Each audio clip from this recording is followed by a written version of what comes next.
కర్నూలు జిల్లా నుంచి విదేశాలకు వెళ్లిన తర్వాత కూడా గత 10 ఏళ్లుగా ప్రజలకు సేవ చేయడం గొప్ప విషయమన్నారు మంత్రి టీజీ భరత్. రాయలసీమ ఫౌండర్ సయ్యద్ ఫహద్ ఆధ్వర్యంలో 10 లక్షల విలువ చేసే రేషన్ కిట్లు విద్యార్థులకు స్కాలర్షిప్స్ అందజేశారు. ఈ సందర్భంగా రాయలసీమ ఫౌండేషన్ సభ్యులను మంత్రి టీజీ భరత్ అభినందించారు. విదేశాలకు వెళ్లి సంపాదిస్తున్న ఎన్ఆర్ఐలు తమ ప్రాంతాలకు సేవ చేయాలని కోరారు. ఒక 100 రూపాయలు 200 తీయాలంటే ఒక 10 సార్లు ఆలోచిస్తాం.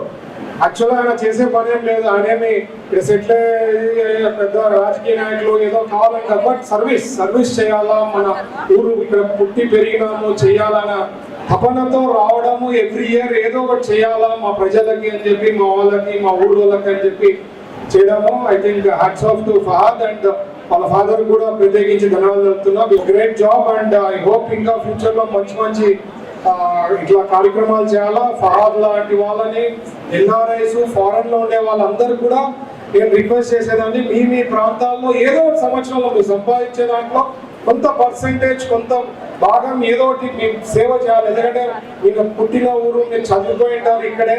సో సర్వీస్ చేయడం అనేది ఇంపార్టెంట్. మాకేం సంబంధము, మేము హ్యాపీగా ఉండాలి అనేది పక్కన పెట్టి we are suppose to do for the society. Then only మనకు కూడా దేవుడు ఇంకా 10 బలం ఇచ్చేకుండొచ్చు, 10 ఎక్కువ సంపాదించుకునేదానికి అవకాశం ఉంటుంది. కాబట్టి వరల్డ్ ఓవర్ ఎక్కడెక్కడ ఉండే వాళ్ళందరూ కూడా మా తెలుగు వాళ్ళు వాళ్ళ ప్రాంతాల్లో పర్వాలేదు చేసుకోండి. అట్లీస్ట్ మా కర్నూలు వాళ్ళు ఎవరైనా ఉంటే మెసేజ్ పోతే you should do for your place.